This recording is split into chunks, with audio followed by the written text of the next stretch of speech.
प्रभूची स्तुती हो. माझं नाव आहे पास्टर राजेश केदावी. सर्वांचं या व्हिडिओमध्ये स्वागत असो. येशू ख्रिस्त आपला व आपल्या फॅमिलीला आशीर्वादित करो. आणि आजचा जो विषय आहे तो खूप सुंदर विषय आहे देवाच्या कृपेने. आणि तो विषय आहे की इतरांना क्षमा करण्याचा स्वर्गीय आनंद. आणि जसं तुम्हाला माहिती की जेव्हा आपण दुसऱ्यांना क्षमा करतो, जेव्हा आपण दुसऱ्यांना आपल्या अंतःकरणापासून क्षमा करतो, जो आनंद आपल्याला मिळतो तो आनंद एक स्वर्गीय आनंद असतो. आणि म्हणून खूप आवश्यक आहे मित्रांनो, दुसऱ्यांना क्षमा करणे खूप आवश्यक आहे. आता ही जी क्षमा करणे जी आहे ही एक कृपेची देणगी आहे. कारण दुसऱ्यांना क्षमा करणे म्हणजे ही एक नैसर्गिक गोष्ट नाही आहे. कारण आपण दुसऱ्याला क्षमा करू शकत नाही. म्हणून आपल्याला देवाच्या कृपेची आवश्यकता आहे. आणि त्याच्या कृपेद्वारे आपण दुसऱ्यांना क्षमा करू शकतो. आपण आपल्या अंतःकरणापासून आपण क्षमा करू शकतो. खूप आवश्यक आहे की दुसऱ्यांना क्षमा करणे. कारण तुमचं जे आरोग्य जे आहे त्यावर अवलंबून आहे. आणि व्हिडिओच्या शेवटी मी याबद्दल डॉक्टर काय म्हणतात तो रिपोर्ट मी तुम्हाला वाचून दाखवणार आहेत.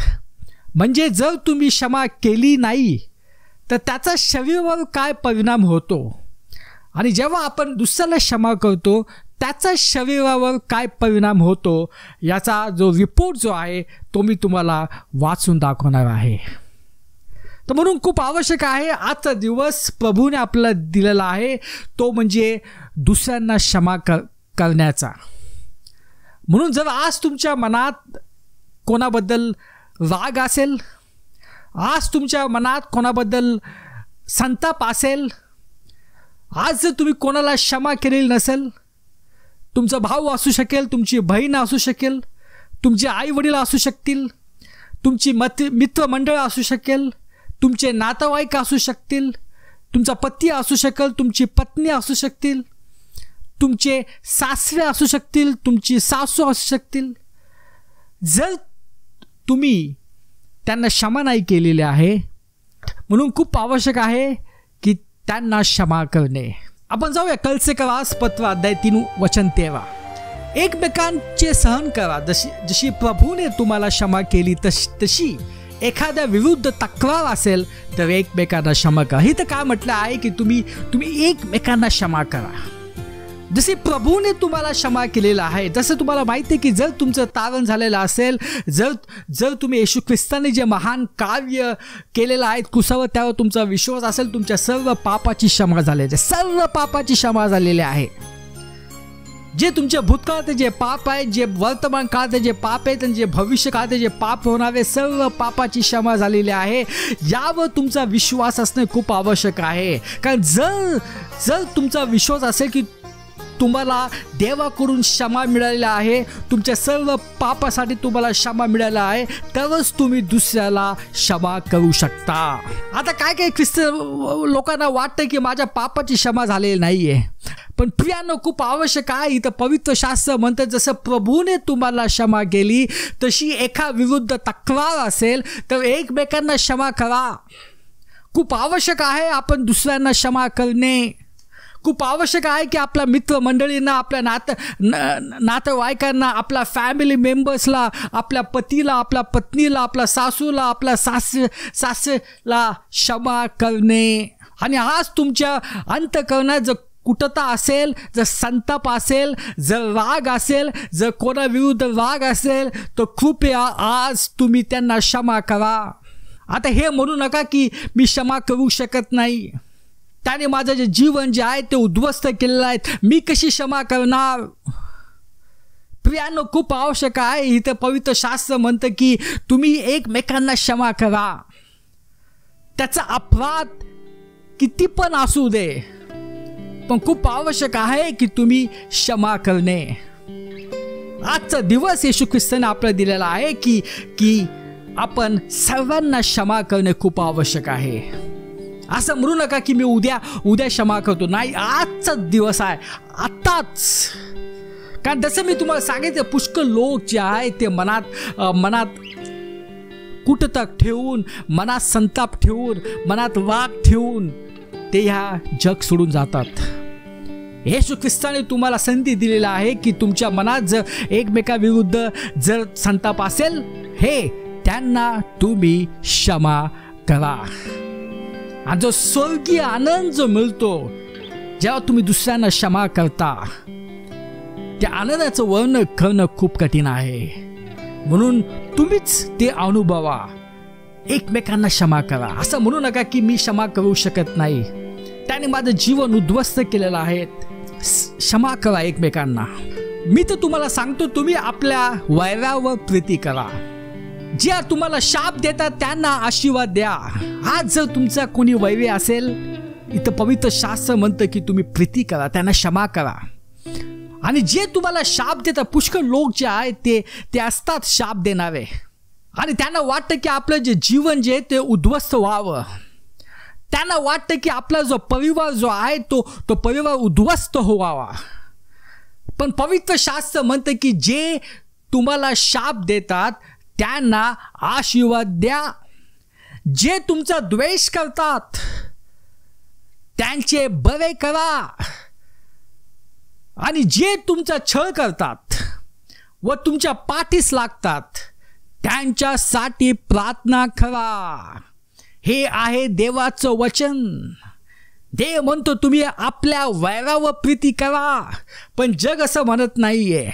जग म्हणतं की तुम्ही वैरावर द्वेष करा, त्याचं जीवन उद्ध्वस्त करा, त्याला कधी क्षमा करू नका, हे जग सांगतं. आणि म्हणून पुष्कळ ख्रिस्ती लोक जे आहेत ते मनात एकमेकाबद्दल कुटतात, धरतात, राग धरतात, आणि एक दिवस हे जग सोडून जातात.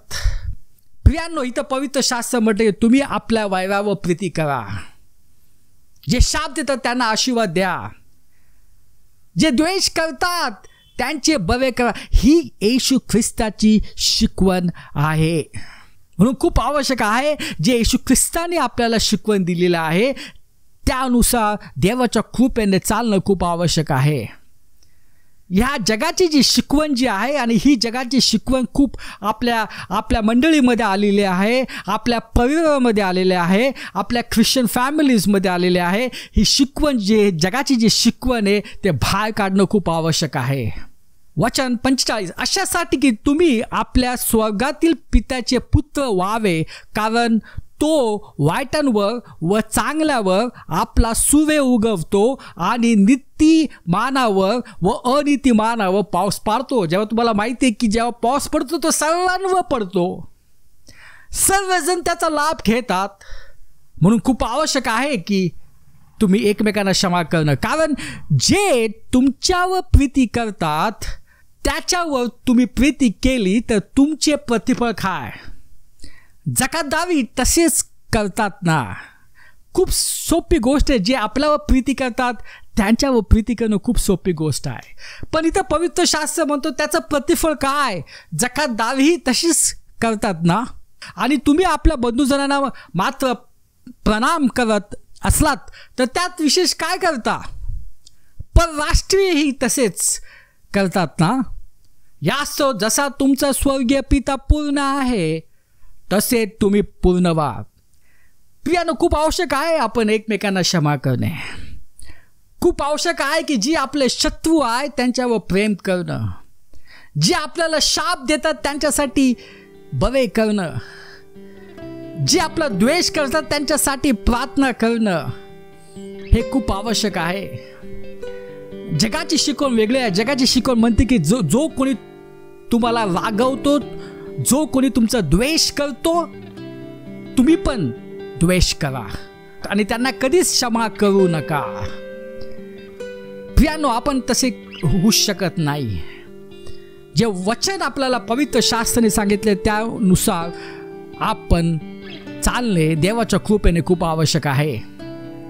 आज आपण बघतो की ख्रिश्चन फॅमिलीजमध्ये, ख्रिश्चन परिवारामध्ये लोक एकमेकांना क्षमा करत नाही. काही जे मुलं आहेत ते आपल्या आई वडिलांना क्षमा करू शकत नाहीत, कारण त्यांना वाटतं की आज त्यांची जी स्थिती आहे ही स्थिती त्यांच्या वडिलामुळे झालेली आहे. ज्या वडिलांनी चुकीचे डिसिजन घेतलेले आहेत माझ्या जीवनासाठी, त्यामुळं माझी अशी स्थिती झालेली आहेत आणि त्यामुळं ते आपल्या वडिलांना ते क्षमा करू शकत नाहीत. प्रियानो, खूप आवश्यक आहे. मला माहिती की सर्व जे पिता असतात ते एक नसतात. काही प्रेमळ असतात, काही प्रेमळ नसतात.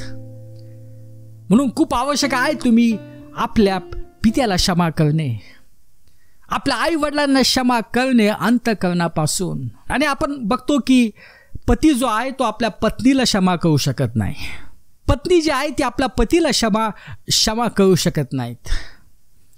आणि म्हणून त्याचं जे फळ जे असतं ते फळ म्हणजे डिवोर्स. आता डिवोर्स म्हणजे काय, डिवोर्स का होतो? आता पुष्कळ लोक वेगवेगळे कारण देतात, पण त्याचं एकच कारण आहे की ते एकमेकांना क्षमा करू शकत नाहीत. पती म्हणतो की मी माझ्या पत्नीला क्षमा करू शकत नाही की कारण ती खूप भयानक आहे आणि तिच्याजवळ एक दिवस पण कोणी राहू शकत नाही. तिच्याबरोबर राहणं म्हणजे काळ्या पाण्याची सजा आहे. आणि पत्नी म्हणते माझा जो पती जो आहे त्याला बघूनच मला चीड येते. पती पत्नी एकमेकांना क्षमा करू शकत नाहीत. आणि जेव्हा त्याचं रूपांतर डायव्होर्समध्ये होतं तर अधिकच त्यांच्या मनात एकमेकांबद्दल चीड निर्माण होती, राग निर्माण होतो आणि तो शेवटपर्यंत राहतो. प्रियानो, खूप आवश्यक आहे. जर तुम्ही आज या स्थितीतून जात असाल तर खूप आवश्यक आहे की तुम्ही एकमेकांना क्षमा करणं खूप आवश्यक आहे. पती आपल्या पत्नीला क्षमा करणं खूप आवश्यक आहे, पत्नी आपल्या पतीला क्षमा करणं आवश्यक आहे. आणि जरी तुमचा डिवोर्स झाला असेल तरी पण तुम्ही एकमेकांना क्षमा करणं खूप आवश्यक आहे. मनात तुम्ही एकमेकांबद्दल कुटता, राग ठेवू नका.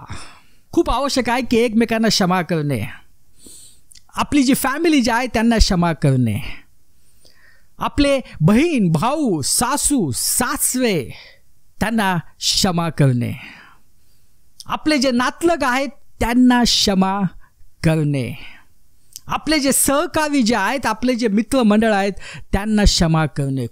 जेव्हा आज तुमच्या मनात कोणाविरुद्ध जर राग असेल, जर संताप असेल आणि जर तुम्ही कोणाला क्षमा केली नसेल, प्रियांनो, आजचा दिवस आहे.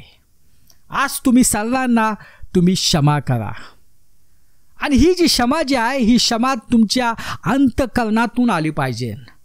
बाहेरून क्षमा करून फायदा नाही आहे, अंतःकरणातून तुम्ही एकमेकांना क्षमा करा. कारण हे जे कुटुता जे आहे, हा जो राग जो आहे तुम्ही तुमच्या हृदयात ठेवू नका. त्याचा परिणाम खूप वाईट होतो, त्याचा परिणाम जो आहे तुमच्या शरीरावर होतो आणि तेच आपण आता बघणार आहोत.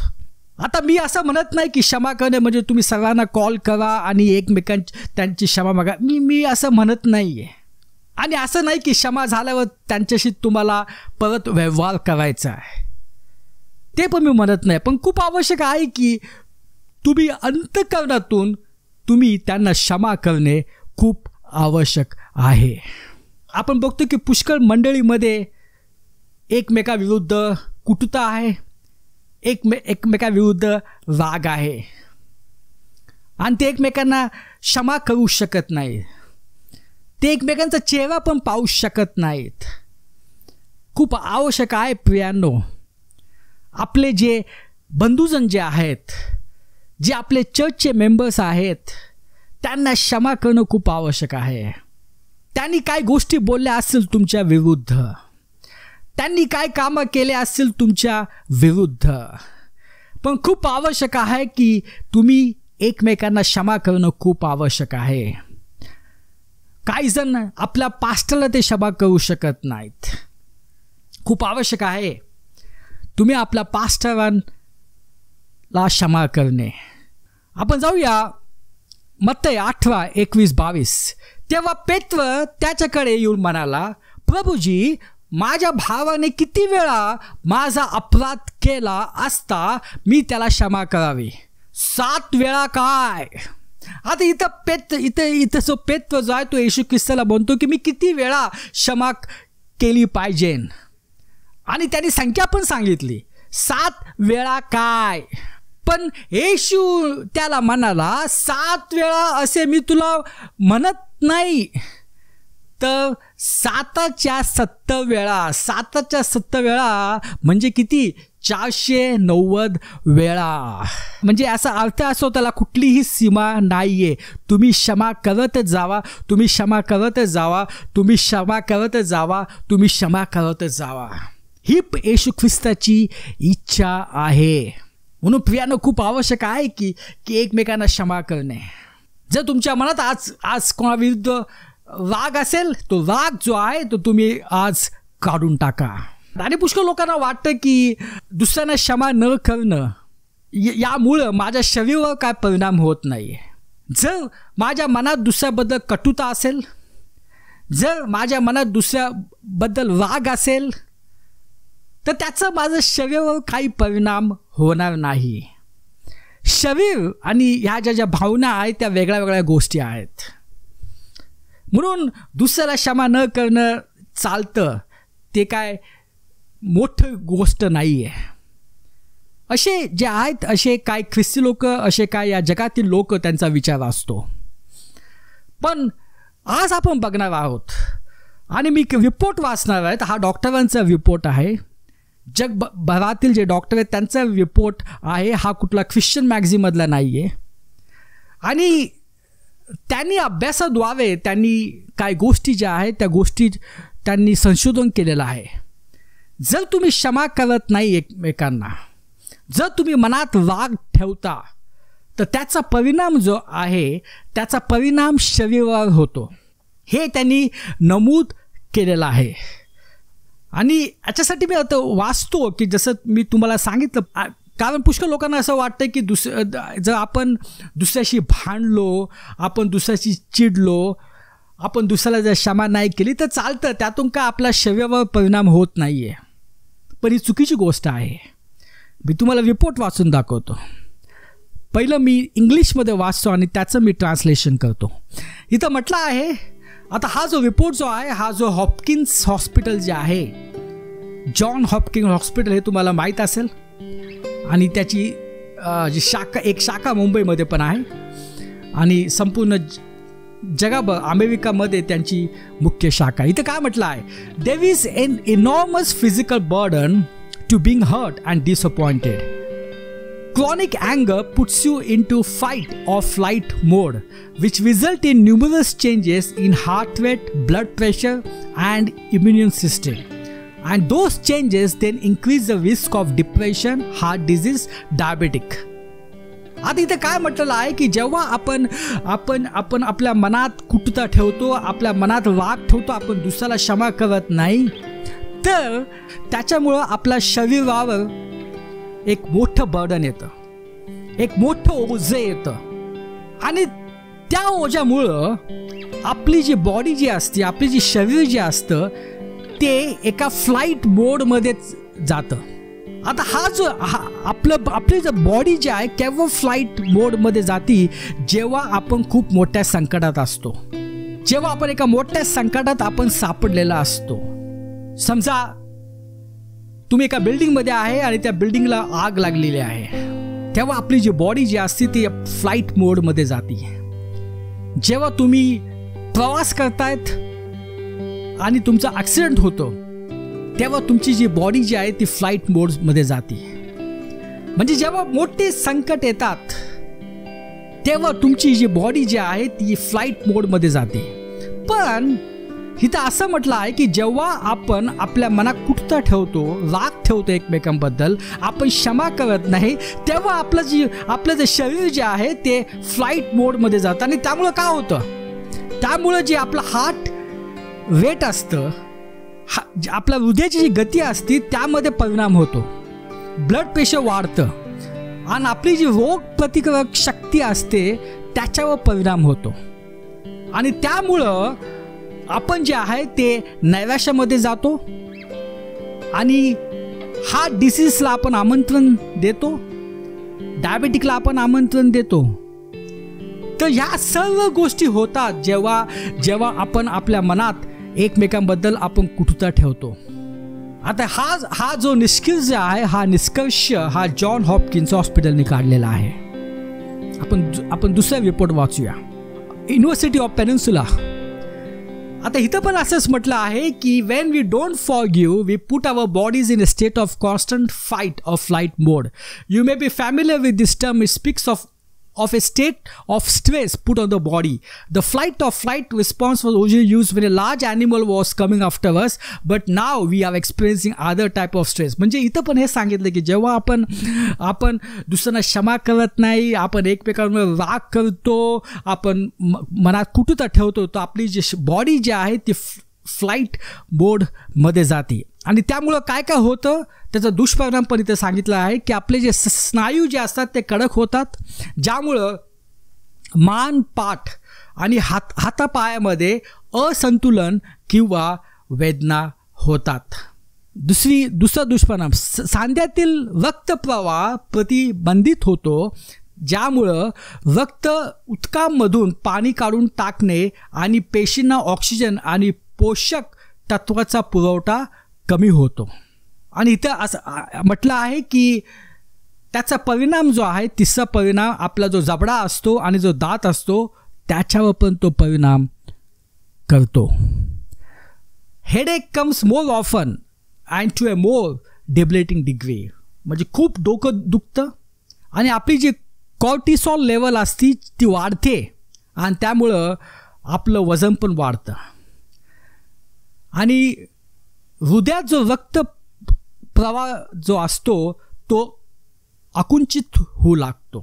आपल्या पचनावर पण त्याचा परिणाम होतो आणि श्वासोच्छ्वास घेणं खूप कठीण होऊन जातं. आणि इथं म्हटलं आहे की रागामुळं रोग प्रतिकारक शक्ती बिघडू शकते आणि संक्रमण आणि आजार होण्याचा धोका वाढू शकतो. जर तुम्हाला माहिती आहे, जर रोग प्रतिकारक शक्ती कमी होते तर आपण आजार आणि जे संक्रमण असतं त्याचा आपण शिकार होतो. राग आणि तणाव दरम्यान शरीर काही विशिष्ट संजीवांना सोडते, ज्याच्यामुळं कोलेस्ट्रॉल आणि रक्तदाब पातळी वाढते. तर या सर्व गोष्टी होतात जेव्हा तुम्ही क्षमा करत नाही. या सर्व गोष्टी होतात आणि त्याचा परिणाम आपल्या शरीरावर होतो. म्हणून तुम्ही असा विचार करू नका की चिडलं तर चालतं, मनात कुटुता ठेवतं चालती, दुसऱ्यांना क्षमा नाही केली तरी चालती. तुमच्या शरीरावर त्याचा परिणाम होतो. आणि अशीच जर कुटुता तुम्ही मनात ठेवला तर काही दिवसांनी नवीन नवीन रोग उगवतात आणि आपण आश्चर्यचकित जातो. मी तर सगळ्या गोष्टी करतो, मी व्यायाम करतो, मी सर्व पथ्य पाळतो, पण ह्या गोष्टी का झालेल्या आहेत? कारण कुठेतरी आपण दुसऱ्याला क्षमा केलेली नाही. आपल्या मनात राग आहे, चीड आहे, आपल्या मनात कुटुता आहे दुसऱ्याबद्दल, म्हणून अशा गोष्टी उद्भवतात. आता आपण जर क्षमा केली, जेव्हा आपण क्षमा करतो त्यामुळं त्याचा परिणाम काय होतो इथं पण आपल्याला म्हटलेलं आहे. इथं म्हटलं आहे की जर आपण दुसऱ्याला क्षमा केली तर हृदय विकाराचा धोका कमी होतो, कोलेस्ट्रॉल पातळी आणि झोप जी आहे ती आपली सुधारते आणि ब्लड प्रेशर, डिप्रेशन आणि तणाव ह्या सर्व गोष्टी आपल्या जीवनातून मुक्त होऊन जातात. म्हणून आवश्यक आहे की एकमेकांना क्षमा करणे. आपण जाऊया इफिकरास पत्र अध्याय 4. इथं म्हटलं की सर्व प्रकारची कुटुता, संताप, राग, ओरडणे, देवाची निंदा ही सर्व प्रकारच्या दुष्टाईबरोबर तुम्हामधून दूर करावी. इथं काय म्हटलं की या ज्या सर्व प्रकारच्या ज्या गोष्टी ज्या आहेत, जो संतापाच्या गोष्टी, दुसऱ्यांवर राग करण्याची गोष्टी, दुसऱ्यांवर ओरडण्याची गोष्टी, ही जी गोष्टी ज्या आहेत ही तुमच्यामधून दूर करावी. एकमेकांबरोबर दयाळू आणि कनवाळू व्हा आणि देवाने ख्रिस्तामध्ये क्षमा केली तशी एकमेकांना क्षमा करा. काय म्हटलं आहे? जसं आणि देवाने ख्रिस्तामध्ये क्षमा केली तशी एकमेकांना तुम्ही क्षमा करा. काय काही लोकांना वाटतं, काय ख्रिस्ती लोकांना वाटतं, जर मी दुसऱ्याशी भांडलो, जर मी दुसऱ्याला वागवलो, ओरडलो तर मी खूप चांगलं काम केलेलं आहे. प्रियांनो, ही चुकीची कल्पना आहे. या सर्व गोष्टीवर त्याचा परिणाम तुमच्यावर परिणाम होणार आहे, तुमच्या शरीरावर परिणाम होणार आहे. आणि हे पवित्र शास्त्राच्या अनुसार नाही आहे. दुसऱ्यांवर संतापणे, दुसऱ्यांवर ओरडणे, दुसऱ्याबद्दल मनात कुठून ठेवणे ही काय कुठली मोठी गोष्ट नाही आहे. ही देवाच्या अनुसार नाही आहे. आता जे जगातील लोक आहे, जे जगातील ज्ञान आहे, त्यामध्ये ह्या गोष्टी चालतात. पण ह्या गोष्टी आपल्या फॅमिलीमध्ये, आपल्या मंडळीमध्ये ह्या गोष्टी आपण नाही आणायला पाहिजे. इथं म्हटलं की एकमेकांबरोबर दयाळू आणि कनवाळू व्हा, आणि देवाने ख्रिस्तामध्ये क्षमा केली तशी एकमेकांना क्षमा करा. म्हणून खूप आवश्यक आहे प्रियानो एकमेकांना क्षमा करणे, अंतःकरणातून एकमेकांना क्षमा करणे. आणि जर आज तुमच्या मनात कोणाबद्दल संताप असेल, राग असेल, कटुता असेल, हे तुम्ही त्यांना आज क्षमा करून टाका. असं म्हणा नाही की उद्या मी क्षमा करतो, असं म्हणू नका की मी त्यांना क्षमाच करू शकत नाही, त्याने माझं जीवन उद्ध्वस्त केलेलं आहे, मी क्षमा करू शकत नाही. प्रियांनो, खूप आवश्यक आहे इथं येशू ख्रिस्त जे आपल्याला म्हणतो त्यावर देवाच्या कृपेने चालणं खूप आवश्यक आहे. जग काय म्हणतं, काय तुमच्या जीवनात झालं हे महत्त्वाचं नाही आहे, पण येशू ख्रिस्तांनी जे आपल्याला जे वचन दिले त्यानुसार देवाच्या कृपेने चालणे खूप आवश्यक आहे. आपण प्रार्थना करूया. पिता परमेश्वर, धन्यवाद देतो या वेळेसाठी. आणि पिता परमेश्वर, तू महान प्रभू आहेस आणि तू आमचे सर्व पाप जे आहेत ते कुसावर तू माफ केलेले आहेस. आणि आजच्या वचनानुसार तू म्हटलं आहेस की आम्ही एकमेकांना क्षमा केले पाहिजे. प्रभूजी, आम्ही आज सर्वांना क्षमा करतो. जे आमचे नातेवाईक आहेत त्यांना मी क्षमा करतो. आमचे जे मित्रमंडळ आहेत त्यांना मी क्षमा करतो. आमचे जे सहकारी आहेत त्यांना मी क्षमा करतो. आमचे जे फॅमिली मेंबर्स आहेत त्यांना मी क्षमा करतो. माझा पती, माझी पत्नी, माझे सासरे, माझे सासू, त्यांना मी क्षमा करतो. आज मी सर्वांना क्षमा करतो आणि माझ्या मनात दुसऱ्याबद्दल कुठलीही कटुता, संताप, राग नाहीत. ही सर्व प्रार्थना येशू ख्रिस्ताच्या नावाने करतो. आमेन.